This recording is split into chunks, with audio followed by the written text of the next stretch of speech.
My brother-in-law died suddenly, and now my sister and her kids have to sell their home. That's why I told my husband we could not put off getting life insurance any longer. An agent offered us a 10-year, $500,000 policy for nearly $50 a month. Then we called SelectQuote. SelectQuote found us identical coverage for only $19 a month, a savings of $369 a year. Whether you need a $500,000 policy or a $5 million policy, SelectQuote could save you more than 50% on term life insurance. For your free quote, go to SelectQuote.com. SelectQuote.com. That's SelectQuote.com. SelectQuote. We shop, you save. Full details on example policies at SelectQuote.com/commercials. With Lucky Land Slots, you can get lucky just about anywhere. Dearly beloved, we are gathered here today to... Has anyone seen the bride and groom? Sorry, we're here. We were getting lucky in the limo and we lost track of time. No, Lucky Land Casino, with cash prizes that add up quicker than a guest registry. In that case, I pronounce you lucky. Play for free at LuckyLandSlots.com. Daily bonuses are waiting. No purchase necessary. Void where prohibited by law. 18+. Terms and conditions apply. See website for details.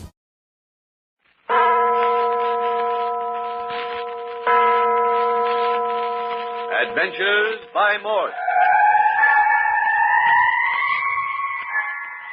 Carlton E. Morse presents You'll Be Dead in a Week, featuring Captain Friday. If you like high adventure, come with me. If you like the stealth of intrigue, come with me. If you like blood and thunder, come with me.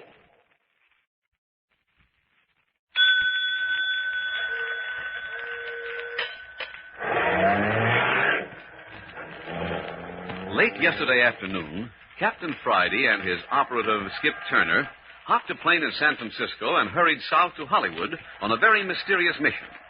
They were instructed to meet Eve Carson at a place called Maggie's Intimate Drinking Salon. It's a flossy drinking establishment located on the Sunset Strip, an exclusive small shop district. The two boys landed at the municipal airport, hustled off the plane, and grabbed a cab to their destination. They found Maggie's Intimate Drinking Salon an intriguing spot, but they were even more intrigued with the story Eve Carson was telling them. Right from the beginning, Miss Carson. Well, you see, Captain Friday, my brother Wesley and I came to California after Father, our last living relative, died in the East. Between us, we're worth $1 million, maybe $2 million. Doggone, little old female gold mine. Well, that's what a lot of the smart boys thought. Nobody's worked me yet. Go on with your story. We loved it out here, and we're very happy. Then about 2 months ago, something happened.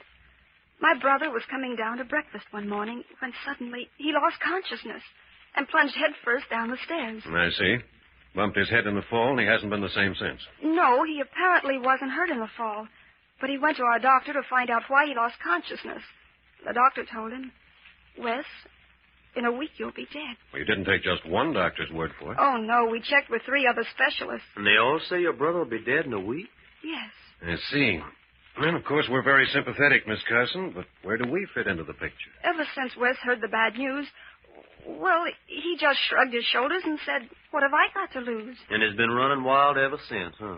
He's been doing everything that amuses him. Right now, it amuses him to be tied up with Blackie North and his bunch of cutthroats. Blackie North? Hey, you mean the gangster? Yes. But see here, I don't see where Please, Captain Friday, if you could sort of look out for him, take care of him, protect him. Protect him from what? Why, from himself, I suppose. If he's got to die, at least he can die with the family name clean, not as a criminal. If I get you right, you want us to curb his last week of fun just so you can write, he was a good man on his tombstone.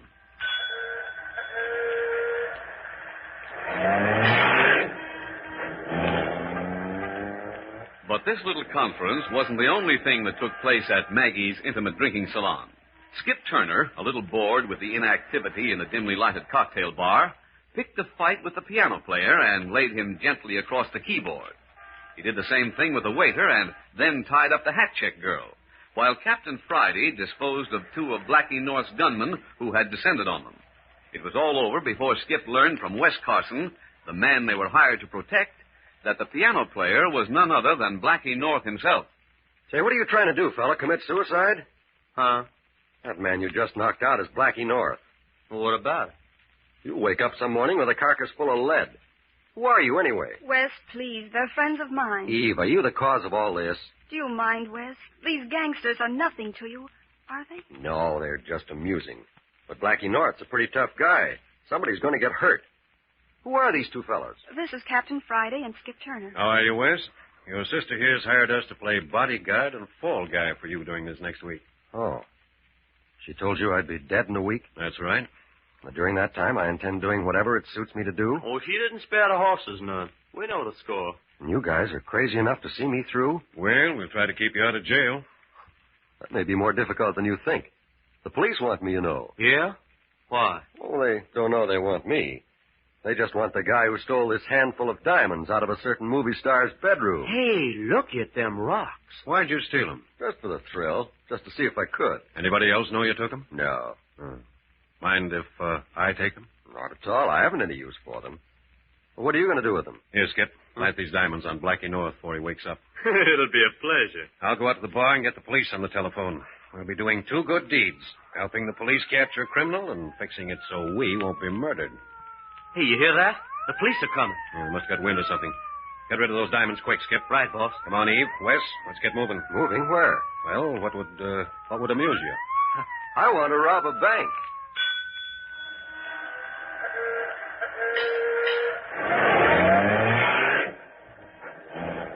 And so the little party left Maggie's intimate drinking salon and retired to the Carson home in Beverly Hills to plan a bank robbery.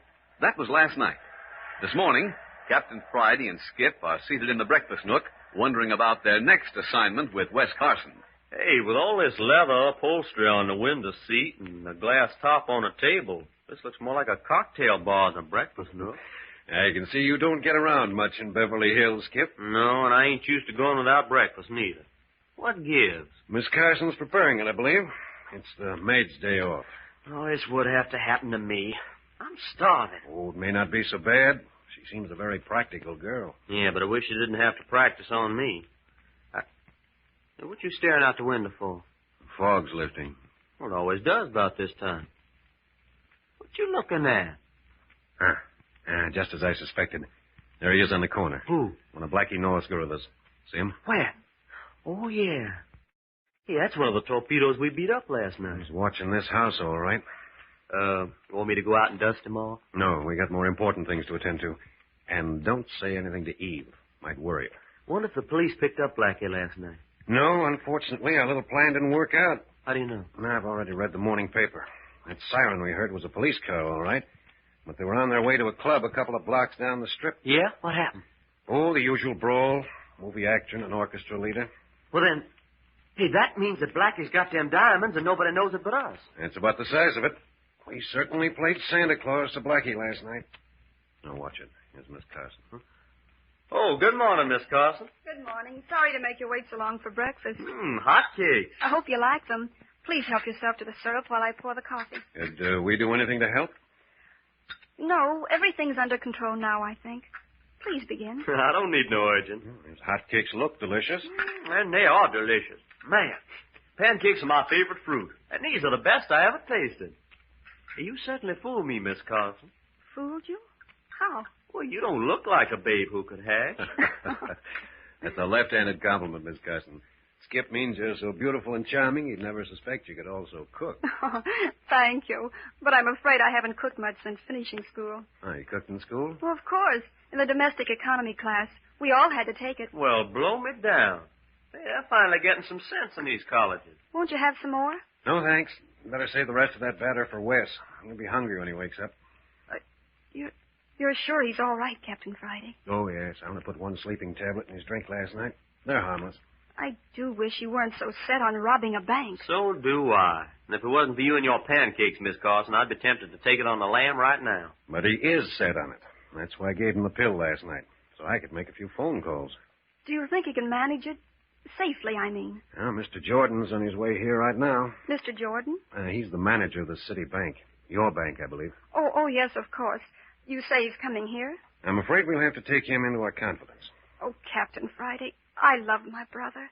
He's such a good, clean boy. Don't let anything happen to him. Please. We'll do our best, Miss Carson, but robbing a bank is dangerous business. I know. And sometimes I think I shouldn't. But I do want him to be happy for this last week. Probably Jordan now. He said he'd be right over. Where would you like to talk to him? Right here will do. I'll bring him right in. Hey, you know this fella Jordan, boss? Not very well. I've met him. Well, what if he won't go for the deal? I think we can handle him. Mr. Jordan says he knows you, Captain Friday. How are you, Jordan? Well, Captain, it's good to see you again. This is my right-hand man, Skip Turner. Well, glad to know you, Mr. Jordan. Thank you. Well, Captain, I brought along Miss Carson's bank statement, but I must confess I'm a little puzzled by the mystery. I think I can clear it up for you. May I see the statement, please, Mr. Jordan? If it's agreeable to Miss Carson. Quite. Well, it shows a balance of over $200,000 in the checking account. Is that right? That's right. $200,000. A face and a figure like yours and $200,000 in the bank. And a good cook besides. Oh, the Lord's sure good to some people. If you've finished extolling the virtues of Miss Carson, Skip, we'll get down to business. I'll be quiet. But you can't keep me from dreaming. Would you be willing to risk $200,000 in this robbery, Miss Carson? Anything for West, Captain Friday. Good. We have a strange request to make of you, Mr. Jordan. Yeah? We want to rob your bank. Rob my bank? But surely you're joking. No, we're in deadly earnest. We want to steal $200,000 of Miss Carson's money out of your bank. But I don't understand. Mr. Jordan, you know my brother Wesley. Of course I know West. We handle his account as well as yours. Well, he'll be dead in 5 days.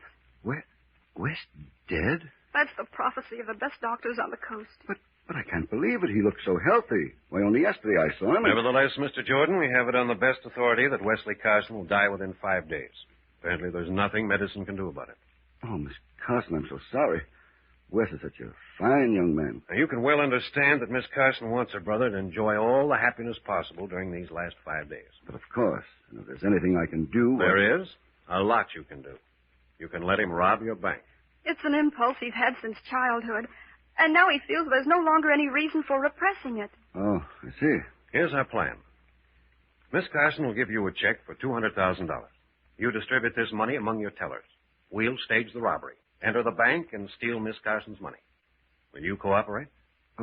Well, of course I'd like to help, but robbing a bank, there are difficulties I'm sure you haven't thought of. Difficulties? What are they? Well, in the first place, we're insured against robbery.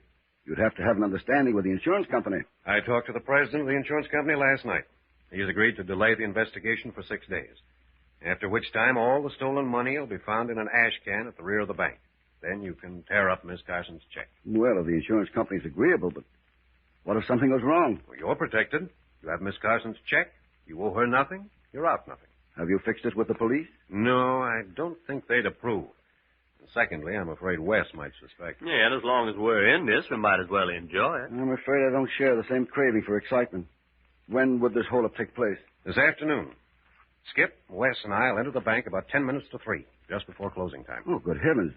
You mean you want to stage this robbery in broad daylight? Why not? But Wes is well known at the bank, and a lot of people know you. You'd be recognized immediately. You leave that to us. I can assure you none of us will be recognized. You mean you'll wear a mask? Oh, something like that. But I have a gun in my desk. I'd be forced to use it. I know. Top drawer, left side. Just leave it in the same drawer, and you won't have a chance to use it. But the more I think of this, the more ridiculous it seems. Robbing a bank in broad daylight. You can't get away with it. Well, it has been done. I know, but they were professionals.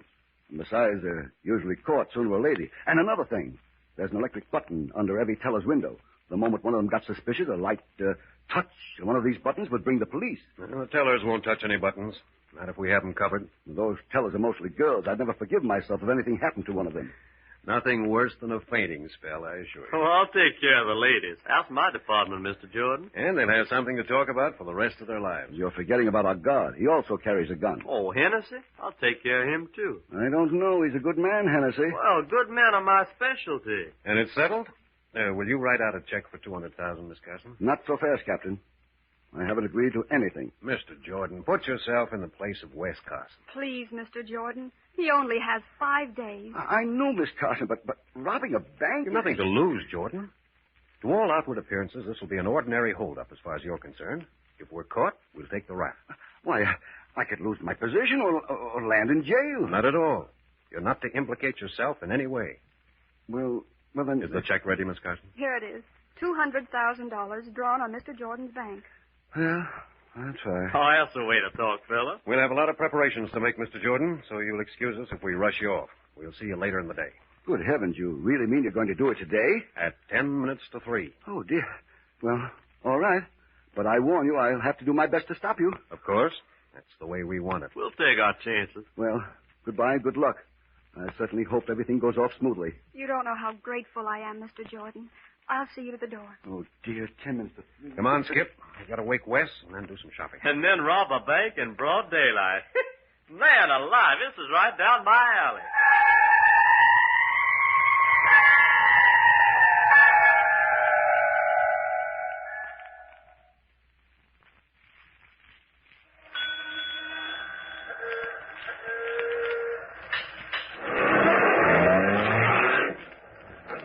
It's been a busy morning for Captain Friday and Skip. After waking Wes Carson and finding him none the worse for having taken a sleeping pill the night before, they left him eating a hearty breakfast while they departed on a shopping tour. The tour included a Hollywood studio arsenal, where they procured several rounds of blank cartridges, and a Hollywood costumers, where Captain Friday selected a number of articles of clothing and makeup items. They're now in an upstairs bedroom of the Carson home, getting ready for the big adventure, the robbing of a bank in broad daylight. Well, how do I look, Cap? Like a real ranch hand? I'd say a cross between a ranch hand and a member of a hillbilly band. These blue jeans are a little tight. Well, that's in character. All cowboys wear them tight. I gotta get used to these high-heel boots, too. Feel like I'm falling down all the time. You better get over that feeling quick. The slightest mistake this afternoon, we'll all be falling through a hangman's trap. Hey, you think we can depend on Carson keeping his head? I can't tell what he'll do in the excitement. We'll have to watch him close. Maybe put the blanks in his gun? Not so loud, Skip. Carson's in the next room. Yes, all the guns are carrying blanks. Oh, don't trust me either, huh? Of course I trust you. But I know there's nothing like the sound of a gun going off to let people know you mean business. Hey, you mean we may have to let somebody know we mean business? I don't think so, but we're ready if we have to. I'll get it, boss. Well, howdy, partner. Just drove 100 hay to candle down from the bar X. You're mighty thirsty, and so am I. How about a water in my stock while I wet my whistle? Good boy, Wes. You're a born rancher. Think I'll do? Sure you will. Oh, come in, Miss Carson. Isn't Wes wonderful? With that blonde beard, I'd never know him in 1,000 years. Yeah, that 10-gallon hat makes him 6 inches taller. Now, let's see, Wes. Let me look at you. Blue serge suit, cuffs tucked into high-heel boots, stiff collar, bowstring tie. Yep, you'll do. You're a wealthy cattleman if I ever saw one. Gee, this is exciting, isn't it? I never had so much fun in my life. I had an awful time getting him away from the mirror. You should have been an actor, Wes. Well, how you like me, Miss Carson? Of course, I ain't a wealthy cattleman like Wes and Captain Friday here. Me, I'm just a poor ranch hand that drives that big car and does all the dirty work. I love your long sideburns. And that false nose makes you look positively beautiful. Yeah, but the thing is, if you saw me on the street, would you know me? Well, if I did, I don't think I'd admit it. But seriously, boys, the disguises are wonderful. Even though Mr. Jordan knows you, I don't think he'll recognize you in those outfits. I hope you're right. Our lives may depend on it. Now, let's go over our plan again. I'll get in character by rolling a cigarette. Get this now, both of you. We'll drive Miss Carson's sedan up to the curb in front of the bank. There'll be a piece of blanket hanging from the trunk in the rear. The end of the blanket will cover the license plate. That sounds all right. Naturally, I don't want Eve implicated in any way. Now we're at the bank. We go in together. Skip a little respectfully behind Wes and me. We go straight to Jordan's office behind the little wooden railing, Wes. What do you do, Skip? Oh, I look for Hennessy. He'll probably be around the counter in the middle of the floor. Hennessy? Oh, yes, that's the guard. He ought to be easy to spot in his uniform. Oh, I'll find it. And then I ask him to show me to the washroom. It's in the rear of the building. Hennessy prides himself on being a gentleman, so I think he'll escort you back there. Well, if he don't, I'll have a gun in his ribs. He'll be polite, all right. When you get to the washroom, you tie him up and gag him. You got your materials? Right here. Lariat and yellow scarf. Good. Then you get back and cover the entrance. Let anybody come in that wants to, but don't let anybody go out. Over my dead body. Well, let's hope not. Yeah. Meanwhile, Wes, you and I are sitting in Mr. Jordan's office. We're a couple of ranchers from San Fernando Valley, and we want to negotiate a loan. Right. We discuss the terms of the loan with Jordan until we see Skip return from the washroom and go to the entrance. But what if Skip needs somebody else back there in the washroom? Oh, I'll take care of him. This rope's pretty long. Wes, must you go through with this? So many things can happen. Oh, don't worry, sis. We'll have a picnic. Here, this ain't no time to get scared. Granting everything's okay and back. If everything's okay, I'll walk through the bank, and then when I go by Jordan's office, I'll take off my hat and wipe my forehead. And when you get that signal, Wes? I remark on the heat and ask Jordan where I can get a drink of water. Now, I don't know what Jordan will say, but I do know there's a water cooler in the teller's cage adjoining Jordan's office. If he suggests the cooler, he'll probably open the door for you himself. If he doesn't, I will suggest it. You can see it from the office through the grill work. Mm-hmm. I go into the cage and get a drink from the cooler. Now, some of the tellers will probably look around as you enter the cage. But as you take a paper cup from the holder and pour yourself a drink, they'll probably continue their work. I finish my drink and whip my gun out of my coat pocket and order all tellers to step back 2 feet from their windows. By this time, I'll have taken Jordan's gun from his desk drawer. With the gun in Jordan's back, we'll both go into the cage. I'll have the tellers covered, all 5 of them. I take this sack from under my hat like this, and then I go to work in the number 1 teller. Right. You order him to empty his drawer into the sack. Then you go on to the next teller. If all goes well, it shouldn't take more than 30 seconds to empty all 5 drawers into the sack. Then we back out the same door we came in and break for the entrance. Not break exactly. Walk. Don't run. A lot of people in the bank won't even know what's going on. The less commotion we make, the better. Yeah, and don't forget your sack, Wes. Oh, no. It's full of money, and I've got it under my arm. I walk outside and get in the back seat of the car. I get in the front seat and start the motor. But what if you're jammed in? You know, a car in front and a car in back. In Beverly Hills, cars park facing the curb. Nothing can get in front or back of us without blocking the street. Oh, of course, I know that. I guess I'm so nervous I can't think. Now, I back out into the street facing south. Skip? I keep the entrance covered until I see you're ready. Then I run and jump into the front seat beside you. And we're off. Once we get into the canyons and the hills, we'll change our clothes and get rid of our disguises. We stuff the blanket into the trunk so our license plate shows. We drive calmly back here and park the car in the garage. Once we get that sack of money in the house, we're safe. Sounds great. When do we start? And let's see. It's 2:30 now. Takes us about 10 minutes to get there. 10 minutes more to get the right parking space. And we'd better be on our way now. I'm ready. Let's go. Goodbye, Wes.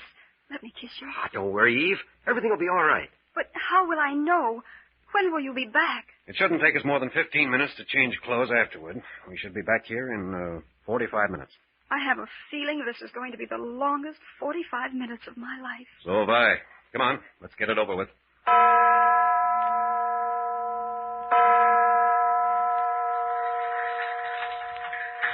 You see, gentlemen, the appraisal of the property... Mr. Jordan, may I see you for a moment? Yes, of course, Mr. Littell. Would you excuse me for a second? Yes, certainly, Mr. Jordan. Only take a second. I'll be right back. Watch it now, Wes. Skip has taken Hennessy into the back room. He should be back by now. And we can't make a move till Skip's at the front door. What if he doesn't show up? Don't worry about Skip. He'll hold up his end. Can we just stall along with Jordan? That's the idea. Watch it. Here he comes back. As I was saying, gentlemen, you must understand that I couldn't make a loan until I'd had your property appraised. That may take several days. Well, I'm afraid I can't wait that long. See, we need the money now. We've got a bargain in some beeves up north, Mr. Jordan. What time is it? Yeah, almost 3 o'clock. Why? Oh, I don't know. Just wondering. Yeah, I guess ain't time to visit no other banks today. They all close before sundown, don't they, Mr. Jordan? Yes, I'm afraid nearly all banks close at 3 o'clock, including our own, gentlemen. Well, we don't seem to be doing no good here. See anything of Bill? Oh, don't worry none about Bill. You take care of yourself. Bill's one of our ranch hands, Mr. Jordan. He don't get a chance to come to town very often. Why don't you gentlemen come in early tomorrow? We'll have more time to talk over your loan. I'm sure we can work it out some way. Early? Say about cockcrow? Cockcrow? Ha ha. Yeah, I always forget you city fellers don't know how to talk time. Cockcrow's 5 o'clock. Oh, I see. Well, I'm afraid that's a bit early. You see, we don't open our doors to the public until... There's Bill. Where? Yep, I see him. I told you didn't have to worry none about him. He must be pretty warm. Bill's taking off his hat and wiping his head. Yeah, it is pretty warm in the city, especially when you're dressed up in your Sunday clothes.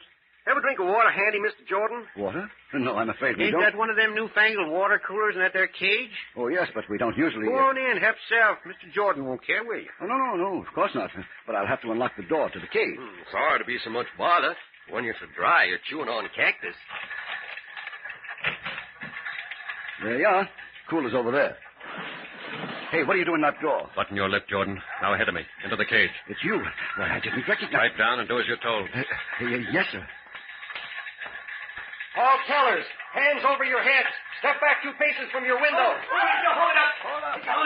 You there, Blondie. Back 2 paces. They're all back. Get going with the sack. Oh, you. Dump your drawer into this sack. Keep your hands up and your heads down. All right. Number 2, into the sack. You'd better do as he says. Number 3 window. Empty your drawer into the sack. And don't spill any. Now, number 4. Thank you, miss. One more. Thank you very much, ladies and gentlemen. And I'd advise you to stay away from those buttons. The first person who touches one gets a bullet. That's Bill out there in the doorway. He can hit a dime at 100 yards. Come on, bring the sack. Backing out. Keep 'em covered.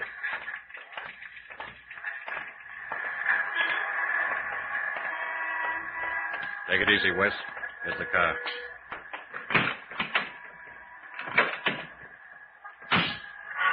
I don't see Skip yet. Keep your eye peeled. Ready to go. Here he comes. Come in. We made it. There's a soldier signal. Oh, no time for hitchhikers now. He's an MP. Look at his armband. Yeah, waving us down. Now slow down. Hey, look, there's somebody coming from the other side. They're jumping on the running board. All right, get him up and into the back seat. We're covered from both sides. Quiet, punk. Keep him covered, Porgy. Blackie North, in a soldier's uniform. That's a federal offense, fella. You know that? Look who's talking. I got him now. Take the wheel, Porgy.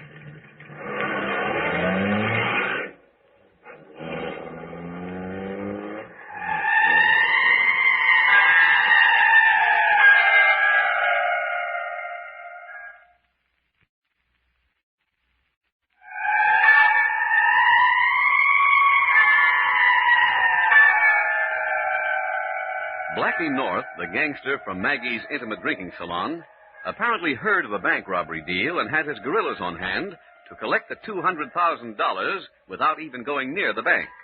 On top of that, he still has the diamonds that Captain Friday and Skip Turner planted on him in the hope the police would find them. A pretty good day's work for Blackie North.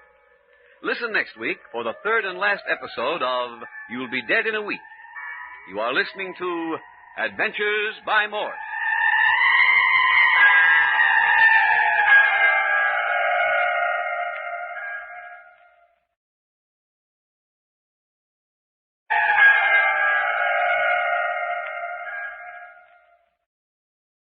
With Lucky Land Slots, you can get lucky just about anywhere. Dearly beloved, we are gathered here today to... Has anyone seen the bride and groom?